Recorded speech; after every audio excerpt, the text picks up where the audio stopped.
Hello, नमस्कार, जय जोहार मेरे छत्तीसगढ़ के साथियों को और अभ्यर्थियों को।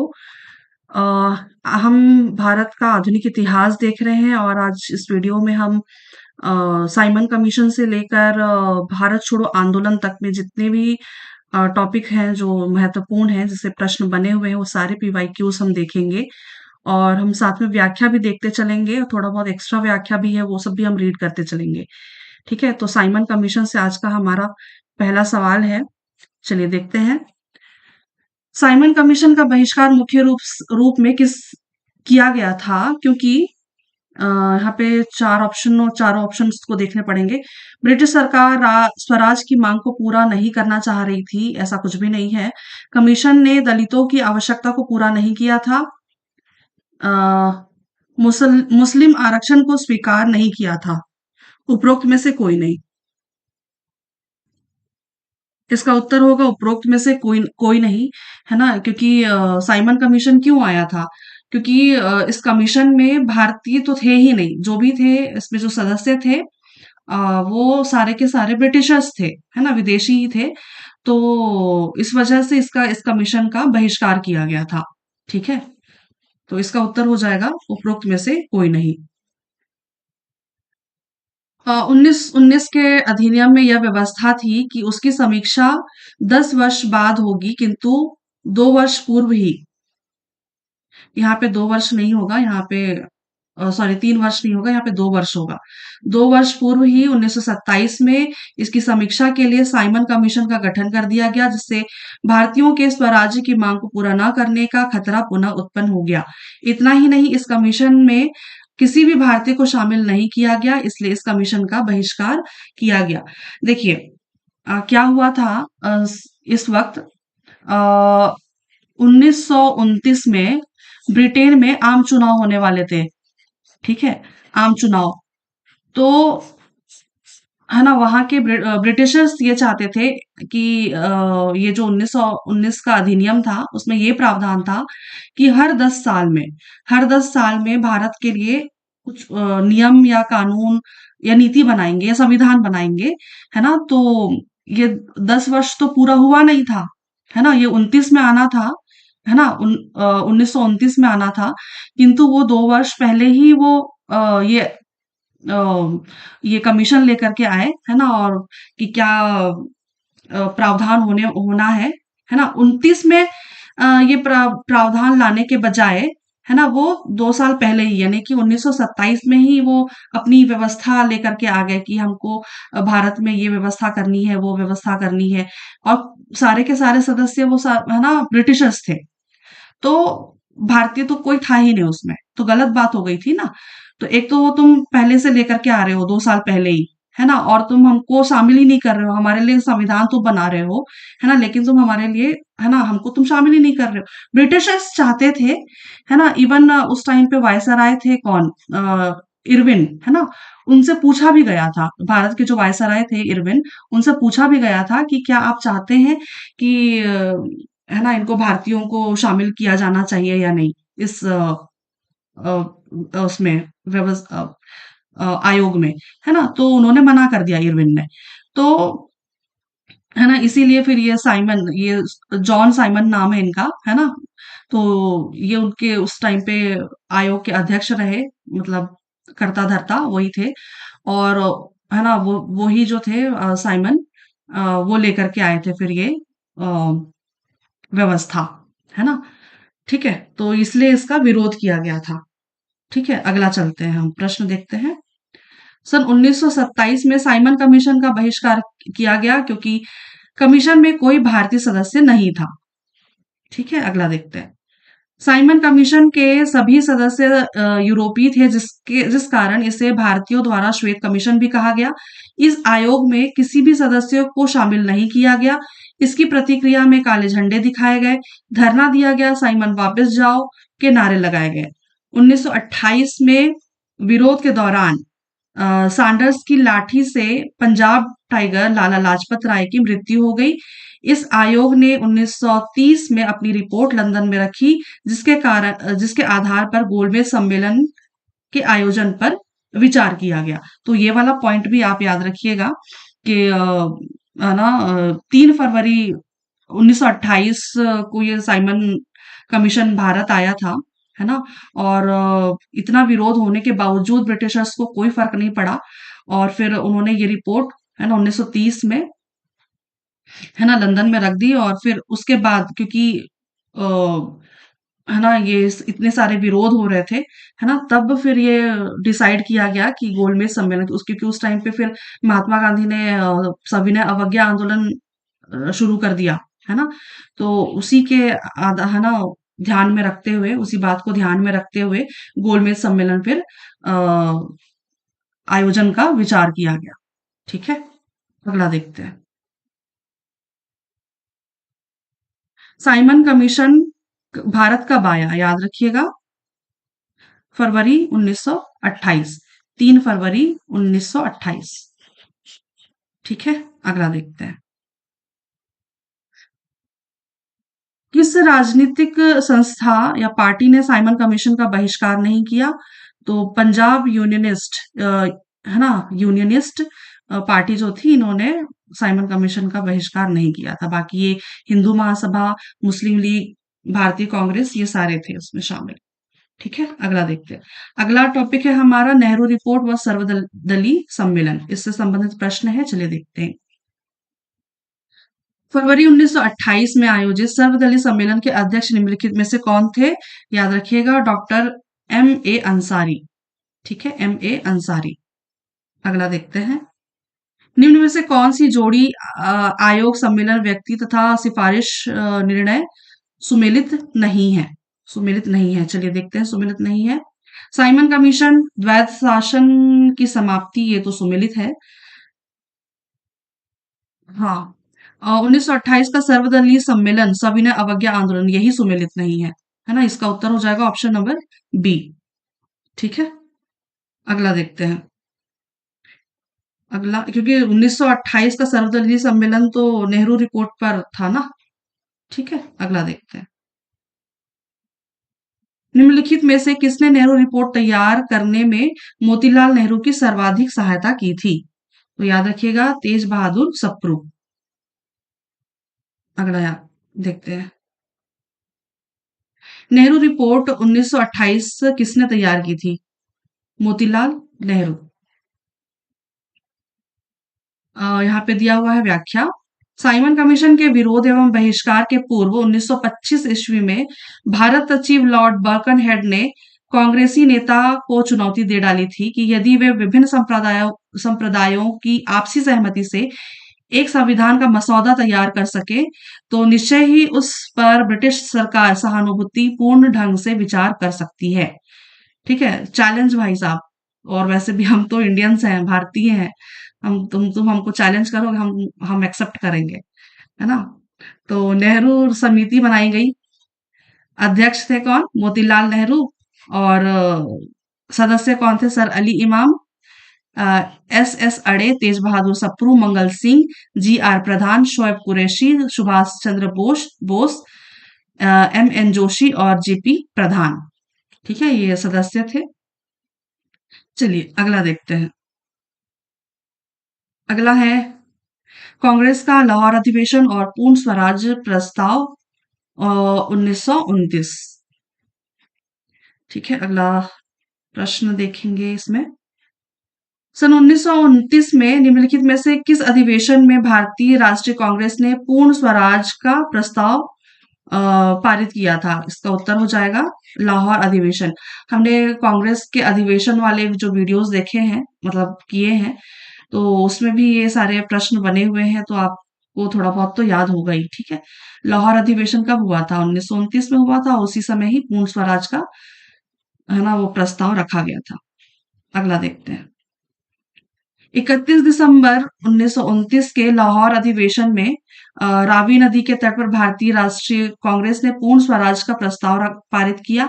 इस अधिवेशन के अध्यक्ष कौन थे? पंडित जवाहरलाल नेहरू। अगला देखते हैं। पूर्ण स्वराज दिवस खालिस्तान को पहली बार मनाया गया, याद रखिएगा, 26 जनवरी 1930। ठीक है, 26 जनवरी इसी दिन पूर्ण स्वराज दिवस मनाया गया था और इसी की याद में फिर 1950 में है ना, हम गणतंत्र दिवस मनाते हैं। ठीक है, अगला देखते हैं। 1929 में लाहौर में जवाहरलाल नेहरू द्वारा दिया गया नारा क्या था? दिया गया नारा क्या था? पूर्ण स्वराज। ठीक है, अगला देखते हैं। इंडियन नेशनल कांग्रेस ने पूर्ण स्वराज प्रस्ताव पारित किया था कहाँ पे? लाहौर अधिवेशन में। कथन दिया है और कारण दिया हुआ है, चलिए दोनों को पढ़ते हैं। भारतीय राष्ट्रीय कांग्रेस ने 1929 में लाहौर अधिवेशन में पूर्ण स्वराज्य का प्रस्ताव पारित किया, ये सही है। कारण क्या है? नेहरू रिपोर्ट में पूर्ण स्वराज की सिफारिश की थी, तो ये तो गलत है ना? तो पहला सही है, कथन सही है, कारण गलत है। कथन सही है, कथन सत्य है, कारण गलत है। ऑप्शन नंबर सी इसका सही उत्तर होगा। अगला देखते हैं, व्याख्या है। 31 दिसंबर 1929 को लाहौर अधिवेशन में रावी नदी के तट पर तात्कालिक कांग्रेस अध्यक्ष पंडित जवाहरलाल नेहरू द्वारा पूर्ण स्वराज अर्थात पूर्ण स्वतंत्रता की घोषणा करते हुए भारतीय स्वतंत्रता का ध्वज फहराया गया। ठीक है, ये सारी चीजें हमने पढ़ रखी है, तो है ना। अगला देखते हैं। कांग्रेस के किस अधिवेशन में भारत के पूर्ण स्वराज के लक्ष्य की घोषणा की गई थी? लाहौर अधिवेशन 1929। भारतीय राष्ट्रीय कांग्रेस ने किस वर्ष पूर्ण स्वराज का प्रस्ताव पारित किया था? सन 1929। अगला देखते हैं। लाहौर अधिवेशन 1929 में पहली बार पूर्ण स्वराज का प्रस्ताव रखा गया, जिसमें डोमिनियन स्टेट को अलग कर दिया गया था। ठीक है, अगला देखते हैं। 1947 से पहले 26 जनवरी को क्या कहा जाता था? तो याद रखिएगा, पूर्ण स्वराज दिवस कहा जाता था। अगला है, भारतीय राष्ट्रीय कांग्रेस द्वारा किस दिन पूर्ण स्वराज दिवस घोषित किया गया था? 26 जनवरी 1930। अगला अगला हम देखेंगे सविनय अवज्ञा आंदोलन से संबंधित प्रश्न। पहला प्रश्न है, किस तिथि को गांधी ने साबरमती आश्रम से दांडी के लिए ऐतिहासिक पद यात्रा प्रारंभ की? तो सबको पता होगा क्योंकि हम बचपन से पढ़ते आ रहे हैं, 12 मार्च 1930। अगला देखते हैं।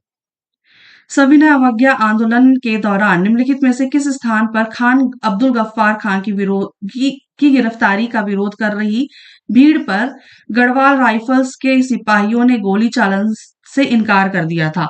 इसका उत्तर हो जाएगा पेशावर। ठीक है, पेशावर। अगला देखते हैं। निम्नलिखित में से कौन सी घटना सविनय अवज्ञा आंदोलन आंदोलन का आरंभ बिंदु थी? आरंभ बिंदु थी दांडी यात्रा। ठीक है, अगला देखते हैं। दांडी यात्रा की शुरुआत 12 मार्च 1930 को 78 समर्थकों के साथ हुआ। 6 अप्रैल 1930 को 24 दिन पश्चात दांडी तट पर नमक बनाकर सविनय अवज्ञा आंदोलन की शुरुआत गांधी जी के द्वारा की गई। अगला है, 1929 में इनमें से किसने खुदाई खिदमतगार संगठन की स्थापना की थी? इसको याद रखिएगा, खान अब्दुल गफ्फार खान। ठीक है, अगला देखते हैं। 1929 में उत्तर पश्चिम प्रांत में खान अब्दुल गफ्फार खान, यानी कि इनको सीमांत गांधी के नाम से भी जाना जाता है। ठीक है, खान अब्दुल गफ्फार खान को सीमांत गांधी के नाम से भी जानते हैं, है ना, के नेतृत्व में खुदाई खिदमतगार नामक संगठन की स्थापना की गई। उनका जो दल था वो लाल कुर्ती दल कहलाता था। ठीक है, अगला देखते हैं। जब कांग्रेस द्वारा सविनय अवज्ञा आंदोलन प्रारंभ किया गया, उस समय भारत का वायसराय कौन था? तो लॉर्ड इरविन। बेकार आदमी। ठीक है, चलिए अगला देखते हैं। सविनय अवज्ञा आंदोलन किस वर्ष शुरू हुआ था? 1930। अगला है, घटनाएं दी हुई हैं, है ना, उनका काल क्रमानुसार व्यवस्थित करना है उनको। ठीक है, चलिए देखते हैं। दांडी दांडी यात्रा कब शुरू हुआ था? 1930 में। है ना, शिमला समझौता कब हुआ था? 1900, है ना, ये 45 में वेवेल का नाम आता है शिमला समझौते में। और फिर चंपारण कब हुआ था? चंपारण सत्याग्रह हुआ था 1917 में। तिलक की मृत्यु कब हुई थी? तिलक की मृत्यु तिलक की मृत्यु तिलक की मृत्यु जी पता नहीं कब हुई थी। अ, यहाँ पे वैसे दिख रहा है मुझे कि चंपारण ही सबसे पहले होगा, है ना? यही वाला आंसर होगा, एक मिनट देख लेती हूँ मैं। हाँ, 4312 यही उसका आंसर हो जाएगा। मैं एक बार इसको चेक करती हूँ। तिलक की मृत्यु हुई थी 1920 में। 1920 में तिलक की मृत्यु हुई थी। ठीक है। बाल गंगाधर तिलक की मृत्यु हुई थी 1920 में। ठीक है, 1920 में तिलक की मृत्यु, और 30 में दांडी मार्च, शिमला समझौता हुआ था 1945 में, चंपारण सत्याग्रह हुआ था 1917 में। इसका उत्तर हो जाएगा 4312। अगला देखते हैं। यहाँ पे सूची ए को सूची ब से मिलाना है, अ को ब से मिलाना है। चलिए देखते हैं, मिलान करते हैं। ठीक है। और गांधी जी को यरवड़ा जेल ले जाया गया, तो कब ले जाया गया था?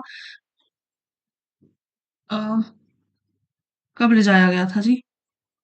एक सेकंड, एक सेकंड, एक सेकंड, कुछ गलत कर रही हूँ मैं।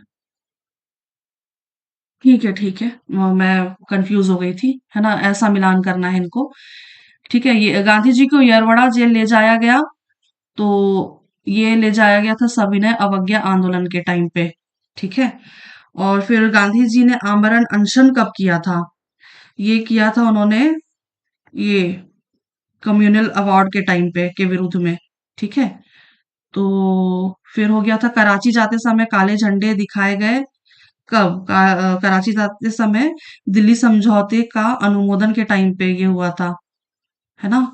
और फिर गांधी जी ने कहा कि यह मेरी पराजय है, तो ये तो सभी को मालूम है, हम बहुत बार ये प्रश्न कर चुके हैं।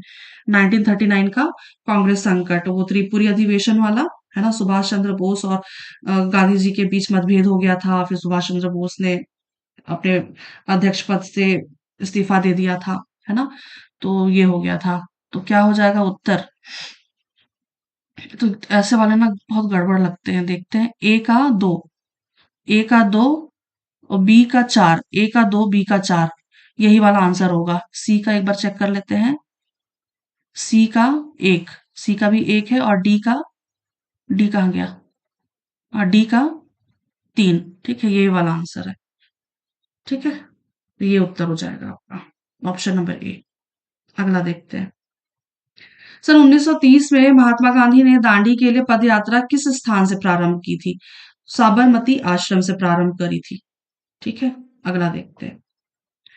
12 मार्च 1930 को महात्मा गांधी ने 78 सहयोगियों के साथ साबरमती से दांडी तक की यात्रा 6 अप्रैल 1930 को खंभात की खाड़ी में दांडी नामक स्थान पर नमक बनाकर सविनय अवज्ञा आंदोलन को प्रारंभ किया। अगला, ऐतिहासिक दांडी यात्रा के पश्चात महात्मा गांधी ने निम्नलिखित में से कौन सा आंदोलन प्रारंभ किया था? तो याद रखिएगा सविनय अवज्ञा आंदोलन। ठीक है, अगला देखते हैं। सविनय अवज्ञा आंदोलन मुख्यतः नमक कानून के विरोध में चलाया गया था। गांधी जी ने दांडी पहुंचकर समुद्र के पानी से अवैध नमक बनाकर इस कानून का विरोध करते हुए सविनय अवज्ञा आंदोलन की शुरुआत की थी।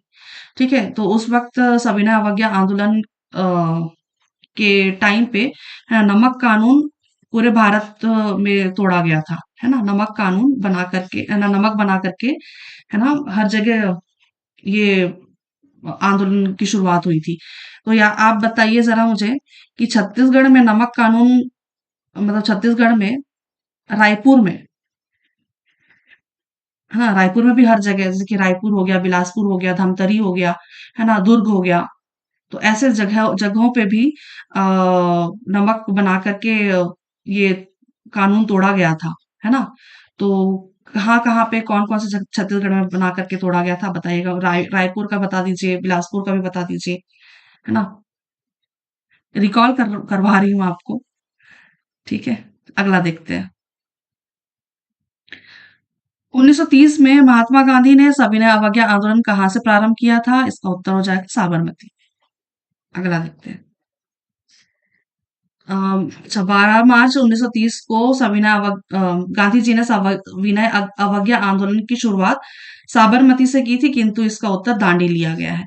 तो वैसे वो बिहार पीसीएस का है ना क्वेश्चन था प्री का, बट याद रखिएगा साबरमती इसका उत्तर होगा। अगला अगला अच्छा, ठीक है, ये द्वितीय गोलमेज सम्मेलन वाला प्रश्न है ना। निम्नलिखित नेताओं में से कौन द्वितीय गोलमेज सम्मेलन में भाग नहीं लिया था? तो याद रखिएगा डॉक्टर राजेंद्र प्रसाद, है ना, इन्होंने द्वितीय गोलमेज सम्मेलन में भाग नहीं लिया था इन्होंने। ठीक है, अगला देखते हैं। ये कहाँ से आ गया बीच में? अच्छा, चलिए देख लेते हैं जो भी है ये। साइमन कमीशन ने अपनी रिपोर्ट 1930 में ब्रिटिश सरकार को सौंपी। इन्होंने यह सिफारिश की कि समस्या समाधान के लिए गोलमेज सम्मेलन। अच्छा, ओके ओके। तो ये जो मैं रीड कर रही हूँ ना, ये गोलमेज सम्मेलन से संबंधित जो डिटेल्स दिए हुए हैं, है ना, उससे रिलेटेड है ये। तो बस चलिए देख लेते हैं, पढ़ लेते हैं। साइमन कमीशन ने अपनी रिपोर्ट 1930 में ब्रिटिश सरकार को सौंपी और इन्होंने यह सिफारिश की कि समस्या समाधान के लिए गोलमेज सम्मेलन किया जाए। ठीक है, और सितंबर 1930 में लंदन में प्रथम बार गोलमेज सम्मेलन का आयोजन हुआ, जिसमें कांग्रेस के किसी सदस्य ने भाग नहीं लिया, किंतु उनके अलावा 89 भारतीयों ने भाग लिया था। है, कांग्रेस का कोई भी सदस्य भाग नहीं लिया था, किंतु 89 भारतीयों ने, है ना, इस सम्मेलन में भाग लिया। उस वक्त कांग्रेस बहुत बड़ी बड़ी पार्टी थी, है ना, उनके शामिल ना होने की वजह से बहुत फर्क पड़ता था, है ना, ब्रिटिशर्स के बीच। तो आगे का पॉइंट है, हिंदू महासभा से जयकर एवं मुंजे, मुस्लिम लीग की तरफ से जिन्ना एवं आगा खां, मोहम्मद अली और मोहम्मद रफी, और सिख संप्रदाय से संपूर्ण सिंह, और दलित वर्ग से डॉक्टर भीमराव अंबेडकर, और ईसाइयों की तरफ से केटी पॉल ने भाग लिया था। तो ये वाला पॉइंट भी आप याद रखिएगा, है ना। चलिए अगला प्रश्न करते हैं। अगला है गांधी इरविन समझौता, 5 मार्च 1931, दिल्ली समझौता के नाम से भी इसको जानते हैं। ठीक है, अगला देखते हैं। किस समझौते द्वारा महात्मा गांधी जी ने 1931 में सविनय अवज्ञा आंदोलन स्थगित किया था? इसका उत्तर हो जाएगा गांधी इरविन समझौता। ठीक है, अगला देखते हैं। 1930 में गांधी जी ने इरविन द्वारा कुछ मांग को अस्वीकार करने पर सविनय अवज्ञा आंदोलन प्रारंभ किया, और इसी समय ब्रिटेन में 1930 में प्रथम गोलमेज सम्मेलन चल रहा था, जो कांग्रेस के भाग न लेने से असफल रहा, जिसके कारण गांधी इरविन समझौता हुआ, और जिसके तहत इरविन ने सविनय अवज्ञा आंदोलन रद्द करने की मांग की। और फिर उसके बाद पूना समझौता हुआ था 1932 में गांधी और अंबेडकर के बीच में, और शिमला समझौता कब हुआ था? तो याद रखिएगा 1945 में लॉर्ड वेवेल के समय। अगला देखते हैं। गांधी इरविन समझौता को अन्य किस नाम से जानते हैं? तो याद रखिएगा दिल्ली समझौता। अगला देखते हैं, यहाँ पे भी कुछ व्याख्या दिया हुआ है। गांधी जी ने तात्कालिक वायसराय इरविन के समक्ष 11 सूत्रीय मांगे रखी थी, किंतु उसे अस्वीकार करने के कारण गांधी जी द्वारा सविनय अवज्ञा आंदोलन प्रारंभ की गई एवं लंदन में आयोजित प्रथम गोलमेज सम्मेलन में भाग नहीं लिया। प्रथम गोलमेज सम्मेलन में कांग्रेस के भाग न लेने पर यह सम्मेलन असफल रहा। परिणाम स्वरूप गांधी और इरविन के मध्य 5 मार्च 5 मार्च 1931 को यह समझौता हुआ, जिसके तहत गांधी जी को सविनय अवज्ञा आंदोलन समाप्त करना पड़ा, और द्वितीय गोलमेज सम्मेलन में गांधी जी को भाग लेना पड़ा, जबकि इरविन को गांधी जी के 11 सूत्री मांग में से कुछ मांगों को मानना पड़ा था। ठीक है, अगला देखते हैं। गांधी इरविन समझौता कब हुआ था? तो गांधी इरविन समझौता हुआ था 5 मार्च 1931। अगला देखते हैं। गांधी इरविन समझौता 5 मार्च 1931 को हुई थी। इस समझौते को दिल्ली समझौता या दिल्ली पैक्ट के नाम से जाना जाता है। सरोजनी नायडू ने इन्हें दो संत कहा था। अगला देखते हैं। अगला होगा हमारा कराची का, कांग्रेस का कराची अधिवेशन। ठीक है, 1931। इससे देखते हैं प्रश्न क्या होगा। निम्नलिखित में से किसने भारतीय राष्ट्रीय कांग्रेस के कराची अधिवेशन का सभापतित्व किया था? तो याद रखेगा, वल्लभ भाई पटेल। ठीक है, वल्लभ भाई पटेल। गांधी इरविन या दिल्ली समझौता को मंजूरी देने के लिए सरदार वल्लभ भाई पटेल की अध्यक्षता में 29 मार्च 1931 को कांग्रेस का कराची अधिवेशन हुआ, जिसमें पंडित जवाहरलाल नेहरू द्वारा मौलिक अधिकार एवं राष्ट्रीय आर्थिक कार्यक्रमों से संबंधित प्रस्ताव रखा गया और उन्हें पारित किया गया। ठीक है, अगला देखते हैं। सन 1931 के कांग्रेस अधिवेशन में गांधी जी के द्वितीय गोलमेज सम्मेलन में प्रतिनिधित्व के लिए नामित किया गया। गांधी जी को द्वितीय गोलमेज सम्मेलन में प्रतिनिधित्व के लिए नामित किया गया। इस अधिवेशन की अध्यक्षता किसने की थी? इसकी अध्यक्षता की थी वल्लभ भाई पटेल। ठीक है, अगला देखते हैं। यहाँ पे कुछ और पॉइंट्स हैं, जैसे कि गांधी इरविन समझौता हुआ था कब? 5 मार्च 1931 को। भगत सिंह को फांसी कब दी गई थी? 23 मार्च 1931 को। और भारतीय राष्ट्रीय कांग्रेस का कराची अधिवेशन हुआ था कब? 29 मार्च 1931 को। और द्वितीय गोलमेज सम्मेलन कब हुआ था? 7 सितंबर 1931 को। ठीक है, तो ये कुछ पॉइंट्स और हैं, इसको भी आप याद रखिएगा। द्वितीय गोलमेज सम्मेलन, द्वितीय गोलमेज सम्मेलन से भी प्रश्न है, देखते हैं एक बार। द्वितीय गोलमेज सम्मेलन में कांग्रेस का प्रतिनिधित्व किसने किया था? तो याद रखिएगा, महात्मा गांधी। और किसने सजेस्ट किया था? तो वल्लभ भाई पटेल ने। अगला देखते हैं। द्वितीय गोलमेज सम्मेलन 7 सितंबर 1931 से 1 दिसंबर 1931 में कांग्रेस के एकमात्र प्रतिनिधि के रूप में भाग लेने महात्मा गांधी एस राजपुताना नामक जहाज से लंदन पहुंचे। अच्छा, एस राजपुताना नामक जहाज से लंदन पहुंचे। ये कांग्रेस की तरफ से गए थे। ठीक है, महात्मा गांधी। यह सम्मेलन 7 सितंबर को शुरू हुआ, लेकिन शीघ्र ही अल्पसंख्यकों के मुद्दे को लेकर के सम्मेलन में गतिरोध उत्पन्न हो गया। पृथक निर्वाचन मंडल की मांग अब न केवल मुसलमान बल्कि दलित वर्ग, भारतीय, ईसाई, एंग्लो इंडियन और यूरोपियन भी करने लगे, जिसका गांधी जी ने विरोध किया था और ये असफल हो गया था। ठीक है, अगला देखते हैं। सितंबर 1931 में आयोजित द्वितीय गोलमेज सम्मेलन में कांग्रेस के प्रतिनिधि के रूप में गांधी जी शामिल हुए। साथ ही सरोजनी नायडू, मदन मोहन मालवीय, एनी बेसेंट ने भारतीय महिलाओं का प्रतिनिधित्व करते हुए द्वितीय गोलमेज सम्मेलन में भाग लिया था। ठीक है, अगला देखते हैं। और कुछ और भी पॉइंट है, देखते हैं। द्वितीय गोलमेज सम्मेलन के दौरान सांप्रदायिक समस्या पर विवाद के कारण यह सम्मेलन असफल रहा और गांधी जी लंदन से भारत वापस आ गए। अगला देखते हैं। अगला हो जाएगा हमारा सांप्रदायिक पंचाट। इसी को कम्युनल अवार्ड कहते हैं। ठीक है, कम्युनल अवार्ड इसी को कहते हैं। अगला देखते हैं प्रश्न क्या है इससे संबंधित। अगस्त 1932 में ब्रिटिश प्रधानमंत्री ने दलितों के प्रतिनिधित्व संबंधी योजना की घोषणा की। इसे कम्युनल अवार्ड के नाम से जाना जाता है। गांधी जी ने इस योजना के विरोध में किस जेल में आमरण अनशन आरंभ कर दिया था?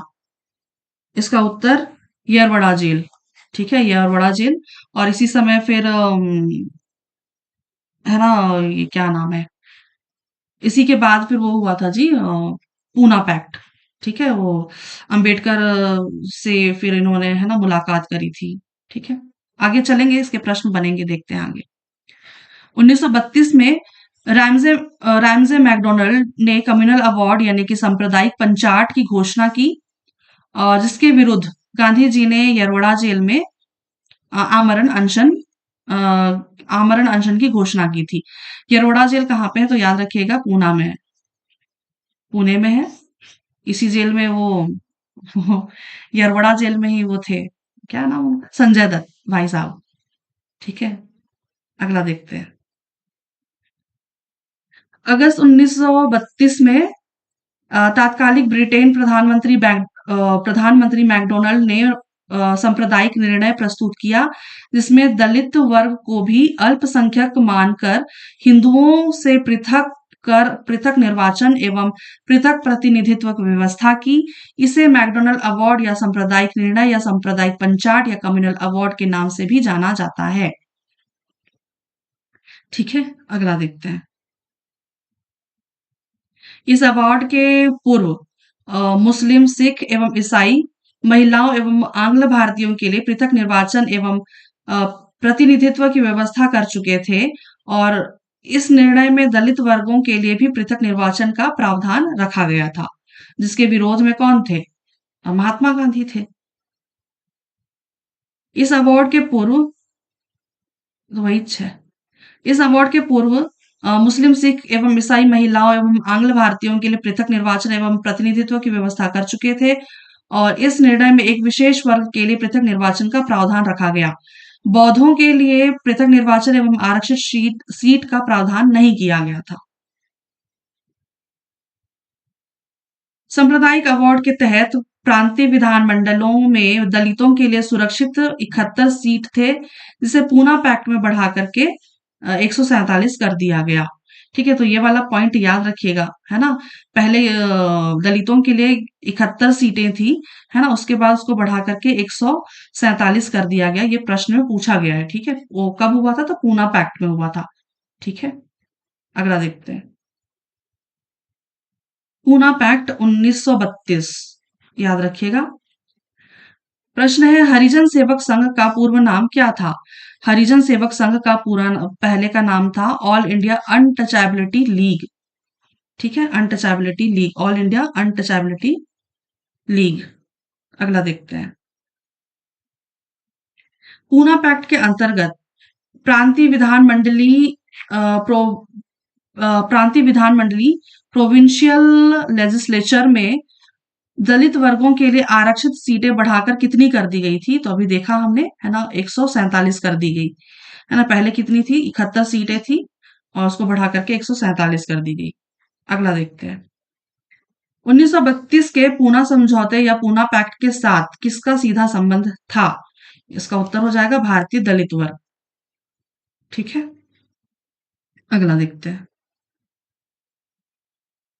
हरिजन सेवक संघ की स्थापना 1932 में महात्मा गांधी ने किया था, जिसके अध्यक्ष घनश्याम दास बिड़ला बने बने थे। ठीक है, चलिए अगला प्रश्न करते हैं। अच्छा, यहाँ पे कुछ और भी फैक्ट्स हैं, इसको भी पढ़ लेते हैं। मदन मोहन मालवीय के प्रयासों से 25 सितंबर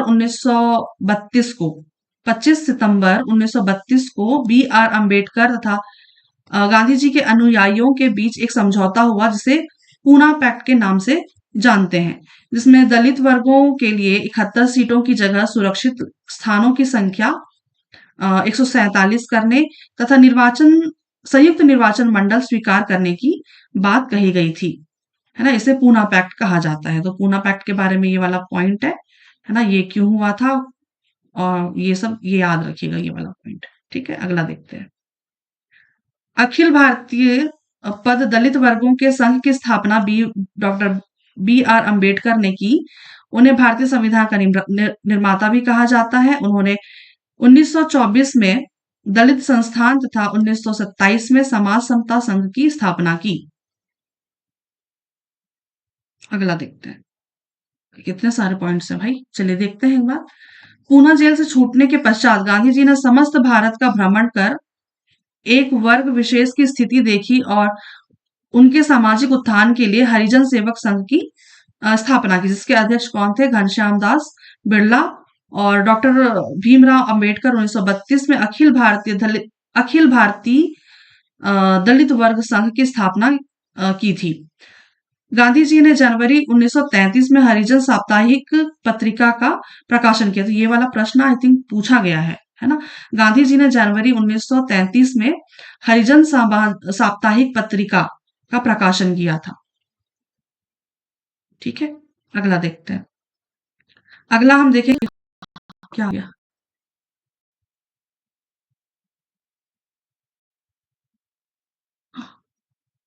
अगला हम देखेंगे व्यक्तिगत सत्याग्रह से।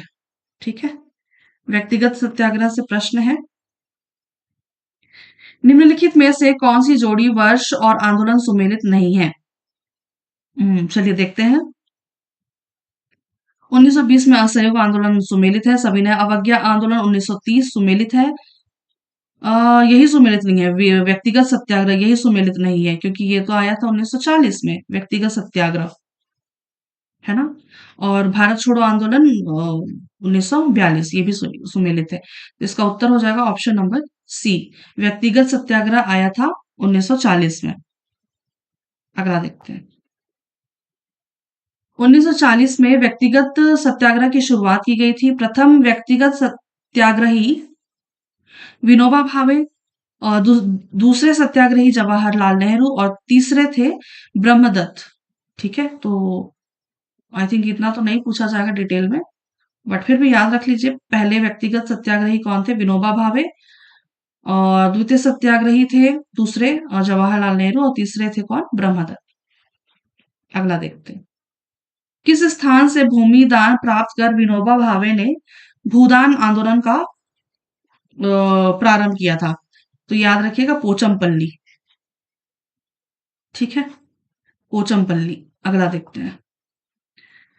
तेलंगाना के पोचमपल्ली नामक स्थान से 18 अप्रैल 1951 को आचार्य विनोबा भावे द्वारा भूदान आंदोलन प्रारंभ किया गया था। ठीक है, अगला देखते हैं। अगला व्यक्तिगत सत्याग्रह से कुछ पॉइंट और हैं, पढ़ लेते हैं एक बार। व्यक्तिगत सत्याग्रह 17 17 अक्टूबर 1940 को 17 अक्टूबर 1940 को आरंभ किया गया, और इसका मुख्य कारण कांग्रेस द्वारा अगस्त प्रस्ताव का विरोध तथा युद्ध में स्वयं को अलग सिद्ध करने के लिए यह सत्याग्रह प्रारंभ किया। और पवनार आश्रम के संत विनोबा भावे भारत के प्रथम सत्याग्रही तथा जवाहरलाल नेहरू दूसरे सत्याग्रही बने। अगस्त प्रस्ताव आपको पता होगा, है ना। अगस्त प्रस्ताव क्या था? है ना, वो ब्रिटिश सरकार ने, है ना, ये प्रस्ताव पारित किया था, है ना। कब प्रस्ताव किया, मतलब अगस्त प्रस्ताव कब आया था? तो याद रखिएगा 8 अगस्त, है ना, 8 अगस्त 1940, 8 अगस्त को ये अगस्त प्रस्ताव आया था। और क्या था उस प्रस्ताव में, है ना, कि मतलब उस मतलब अगस्त प्रस्ताव का उद्देश्य क्या था कि उस टाइम पे वो द्वितीय विश्व युद्ध चल रहा था, है ना। तो द्वितीय विश्व युद्ध में भारतीय नेताओं को ब्रिटिश सरकार चाहती थी, है ना, कि उनका समर्थन करे, उनको राजी करना चाहती थी उस विश्व युद्ध के लिए, है ना। तो लिनलिथगो जो थे ना, लॉर्ड लिनलिथगो उस टाइम पे यहाँ भारत के वायसराय थे, है ना, वो ये प्रस्ताव पेश किया था, प्रस्तुत किया था। ठीक है, तो इसके विरोध में ही है ना, इसके विरोध में ही ये व्यक्तिगत सत्याग्रह हुआ था। ठीक है, अगला देखते हैं। अगला हो जाएगा कि हमारा कौन सा टॉपिक है? कृषक आंदोलन, किसान आंदोलन। चलिए देखते हैं। भारत के निम्नलिखित में से किस क्षेत्र का कृषक आंदोलन 1946 से कृषक आंदोलन 1946 से 1951 तक चला था? तेलंगाना। तेलंगाना का जो कृषक आंदोलन था, है ना, ये चला था 1946 से लेके 1951 तक। चलिए देखते हैं एक बार। तेलंगाना क्षेत्र का किसान आंदोलन वर्ष 1946 में से शुरू हुआ था। यह किसान आंदोलन था। आंध्र प्रदेश में यह आंदोलन जमींदारों एवं साहूकारों के शोषण की नीति के खिलाफ तथा भ्रष्ट अधिकारियों के अत्याचार के खिलाफ प्रारंभ किया गया। कम कीमत पर गल्ला वसूली इस आंदोलन का प्रमुख कारण था। ठीक है, तो ये वाला पॉइंट याद रखिएगा कि ये आंदोलन क्यों हुआ था, है ना। आंध्र प्रदेश में हुआ था ये आंदोलन, और क्योंकि उस वक्त तो तेलंगाना बना नहीं था ना, था नहीं, आंध्र प्रदेश ही था। तो जमींदारों एवं साहूकारों की शोषण की नीति के खिलाफ और भ्रष्ट अधिकारियों के अत्याचार के खिलाफ ये शुरुआत हुई थी इस आंदोलन की। और कम कीमत पर गल्ला वसूली, है ना, इस आंदोलन का प्रमुख कारण था। अगला देखते हैं। भारत में मजदूर आंदोलन संगठित करने वाला प्रथम नेता कौन था? उत्तर याद रखिएगा, बीपी वाडिया। बीपी वाडिया। अगला देखते हैं। बीपी वाडिया का पूरा नाम बहमन पेस्तोंजी वाडिया या बोमनजी पेस्तोंजी वाडिया था। वे प्रसिद्ध थियोसॉफिस्ट और श्रमिक नेता थे। उन्होंने 13 अप्रैल 1918 को वी कल्याण सुंदरम मुदलियार के साथ मिलकर मद्रास लेबर यूनियन की स्थापना की थी। अगला देखते हैं। 1930 के दशक में बिहार के कृषक आंदोलन के नेता कौन थे? तो 1930 के टाइम पे 1930 के दशक में बिहार के कृषक आंदोलन के नेता कौन थे? तो इनमें से कोई नहीं इसका उत्तर होगा, क्योंकि इसका उत्तर हो जाएगा स्वामी सहजानंद। स्वामी स्वामी सहजानंद। ठीक है, तो स्वामी सहजानंद से ना एक या दो क्वेश्चन और बने हैं। ठीक है, तो याद रखिएगा 1930 के दशक में बिहार के कृषक आंदोलन के नेता कौन थे? तो स्वामी सहजानंद। ये 1930 के किसान आंदोलन के नेता स्वामी सहजानंद थे। अगला देखते हैं। स्वामी सहजानंद निम्न निम्न में से किससे संबंधित थे? बिहार में किसान आंदोलन से संबंधित थे। बिहार में किसान आंदोलन की शुरुआत स्वामी सहजानंद ने की थी। 1929 में किसान सभा की स्थापना की थी इन्होंने। अगला देखते हैं। अगला है क्रिप्स मिशन 1942। क्रिप्स मिशन 1942, इससे भी प्रश्न बन जाते हैं कई बार। देखते हैं। द्वितीय विश्व युद्ध में भारत का सहयोग पाने के लिए भारत में क्रिप्स मिशन कब आया था? 1942 में। ठीक है, याद रखिएगा क्रिप्स मिशन कब आया था? 1942। द्वितीय विश्व युद्ध में भारत का सहयोग पाने के लिए भारत में क्रिप्स मिशन 1942 में लॉर्ड लिथगो के कार्यकाल में आया, जिसके अध्यक्ष स्टेफोर्ड क्रिप्स थे। अध्यक्ष जो थे स्टेफोर्ड क्रिप्स, जिसे भारत के तत्कालीन प्रधानमंत्री विस्टन विस्टन चर्चिल ने भेजा था। ठीक है, अगला देखते हैं। निम्नलिखित में से किसके असफल होने पर 1942 में गांधी जी ने भारत छोड़ो आंदोलन का सूत्रपात किया? याद रखिएगा क्रिप्स मिशन। Cripps mission. अगला देखते हैं। क्रिप्स मिशन के असफल होने पर क्रिप्स मिशन के असफल होने, जापानी सेना द्वारा पूर्वोत्तर भारत में आक्रमण, बढ़ती महंगाई, इन कारणों की वजह से गांधी जी ने भारत छोड़ो आंदोलन का सूत्रपात किया। ठीक है, निम्नलिखित में से किस मिशन की असफलता के उपरांत गांधी जी ने भारत छोड़ो आंदोलन का विचार प्रकट किया था? तो याद रखिएगा क्रिप्स मिशन। ठीक है, अगला देखते हैं। यहाँ पे व्याख्या दिया हुआ है, चलिए एक बार रीड करते हैं। क्रिप्स मिशन 1942 में अंग्रेजी सरकार ने गांधी जी के समक्ष भविष्य के लिए अनेक वादे किए, जिसे गांधी जी ने अधिनांकित चेक कहकर, ये क्या होता है ये वर्ड, अधिनांकित चेक कहकर अस्वीकार कर दिया और भारत छोड़ो आंदोलन या अगस्त क्रांति 8 अगस्त 1942 को प्रारंभ किया। ठीक है, कैबिनेट मिशन 1946 के तहत संविधान सभा का गठन हुआ और भारतीय संघ के निर्माण का प्रयत्न, पूर्ण उपनिवेशवाद का दर्जा आदि शामिल थे। ठीक है, अगला देखते हैं। अगला होगा हमारा भारत छोड़ो आंदोलन से संबंधित प्रश्न। भारत छोड़ो आंदोलन का प्रस्ताव मुंबई, भूतपूर्व बंबई के किस मैदान पर पारित किया गया था? तो इसका उत्तर हो जाएगा ग्वालियर टैंक। 8 अगस्त 1942 को बंबई के ग्वालियर टैंक नामक स्थान पर भारत छोड़ो आंदोलन का प्रस्ताव पारित किया गया था। भारत छोड़ो आंदोलन की पृष्ठभूमि में निम्नलिखित में से क्या नहीं था? क्या नहीं था? क्रिप्स आयोग की विफलता, भारतीय सीमा पर जापानी फौजों का आगमन, बढ़ती कीमतें एवं खाद्य आपूर्ति, ये सारे तो थे, है ना। संवैधानिक विघटन नहीं था, है ना, तो इसलिए इसका उत्तर हो जाएगा ऑप्शन नंबर डी। अगस्त प्रस्ताव व क्रिप्स मिशन की विफलता तथा जापानी फौज के पूर्वी भारत की ओर आगमन ने भारत छोड़ो आंदोलन रूपी आग को प्रज्वलित किया, जिसने बढ़ती मांग की आग में घी का काम किया। बढ़ती महंगाई की आग में घी का काम किया। अगला देखते हैं। भारत छोड़ो आंदोलन के समय भारतीय राष्ट्रीय कांग्रेस के अध्यक्ष कौन थे? भारत छोड़ो आंदोलन के समय ये कब आया था? 1942 में, है ना? तो उस टाइम पे मौलाना आजाद थे। ठीक है, मौलाना आजाद, अबुल कलाम आजाद। ठीक है, याद रखिएगा।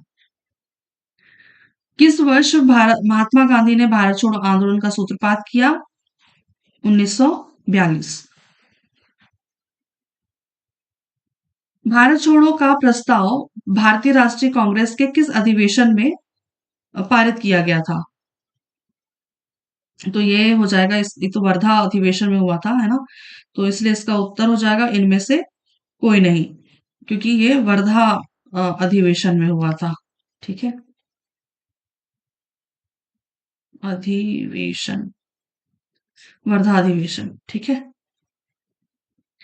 भारत छोड़ो का प्रस्ताव 14 जुलाई 1942 को कांग्रेस के वर्धा अधिवेशन में पारित किया गया, जबकि इसकी पुष्टि बंबई के ग्वालियर टैंक से किया गया था। ठीक है, अगला देखते हैं। 1942 के भारत छोड़ो आंदोलन के दौरान मुंबई में कांग्रेस रेडियो के प्रसारण का श्रेय किसे जाता है? याद रखिएगा, इसका उत्तर हो जाएगा उषा मेहता। बंबई में उषा मेहता और उनके कुछ साथियों ने मिलकर कई महीनों तक कांग्रेस रेडियो का प्रसारण किया। राम मनोहर लोहिया नियमित रूप से रेडियो पर बोलते थे। ठीक है। भारत छोड़ो आंदोलन के संबंध में निम्नलिखित में से कौन सा कथन असत्य है? चलिए देखते हैं क्या असत्य है। यह पूर्णतया गांधी जी के द्वारा आयोजित था। इसके दौरान लोगों ने सरकारी भवनों, रेलवे स्टेशनों तथा डाकघरों को जलाया। इसे कुचलने के लिए ब्रिटिश सरकार ने सेना का प्रयोग किया। आजाद हिंद फौज ने इसमें सक्रिय भाग लिया। तो ये वाला असत्य हो जाएगा, ऑप्शन नंबर डी, है ना? आजाद हिंद फौज ने इसमें सक्रिय भाग लिया, ये वाला गलत हो जाएगा। ठीक है, इसका उत्तर हो जाएगा ऑप्शन नंबर डी। अगला देखते हैं। भारत छोड़ो आंदोलन 1942 के किस महीने से प्रारंभ हुआ था? अगस्त से प्रारंभ हुआ था। कब? तो 8 अगस्त, याद रखिएगा, 8 अगस्त, 8 अगस्त 1942। ठीक है, अगला देखते हैं। फरवरी 1946 में ब्रिटिश सरकार ने 3 सदस्यीय ग्रुप भारत भेजा, जिसे कैबिनेट मिशन के नाम से भी जाना जाता है। निम्न में से कौन इस मिशन के सदस्य नहीं थे?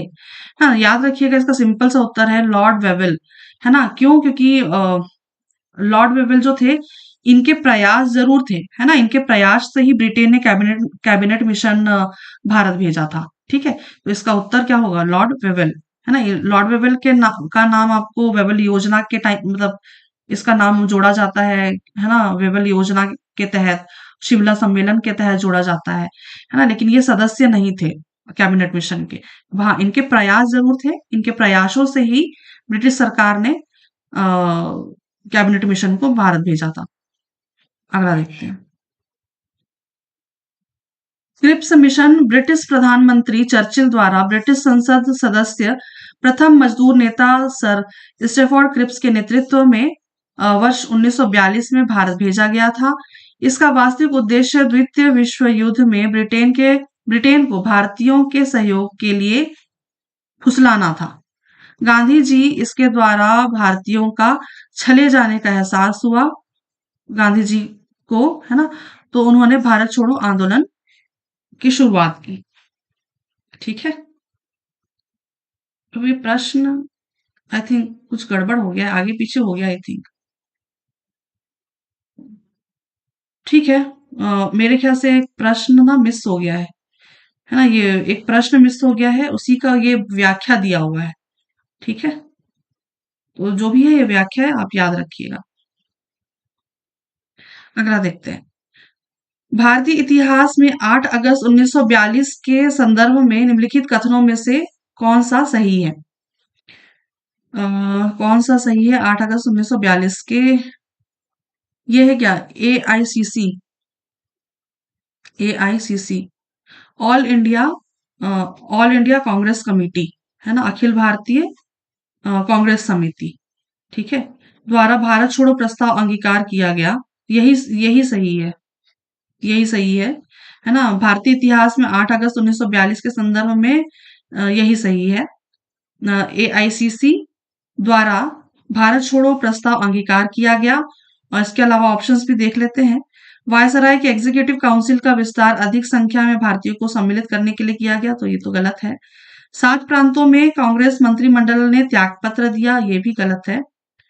क्रिप्स ने प्रस्ताव रखा कि द्वितीय विश्व युद्ध की समाप्त होने होते ही संपूर्ण डोमिनियन स्टेट्स वाले भारतीय संघ की स्थापना की जाएगी, तो ये भी गलत है। हाँ, तो यही वाला उत्तर सही हो जाएगा। ठीक है, अगला देखते हैं। 8 अगस्त 1942 को मुंबई के ग्वालियर टैंक मैदान से भारत छोड़ो आंदोलन की शुरुआत की गई थी।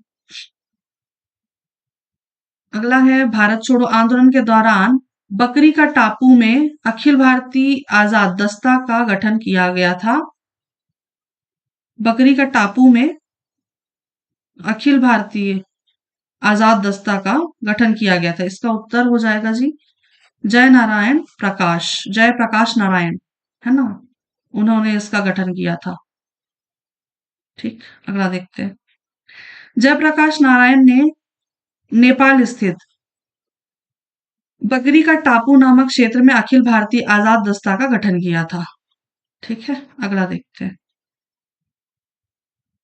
1942 के भारत छोड़ो आंदोलन के पूर्व गांधी जी ने निम्नलिखित में से कौन सा संदेश दिया? इसका उत्तर हो जाएगा करो या मरो, डू और डाई। ठीक, अगला देखते हैं। बंबई से लौटते समय 9 अगस्त 1942 को निम्नलिखित में से किस स्थान पर इस राज्य के कांग्रेस नेता गिरफ्तार किए गए? है ना, इसका उत्तर मलकापुर, मलकानपुर या मलकापुर ऐसा कुछ नाम है ना, यहाँ पे मलकापुर लिखा हुआ है, तो याद रखिएगा, इसका उत्तर हो जाएगा मलकापुर। ठीक है, अगला, चलो दिल्ली या दिल्ली चलो का नारा किसने दिया था? तो याद रखिएगा सुभाष चंद्र बोस।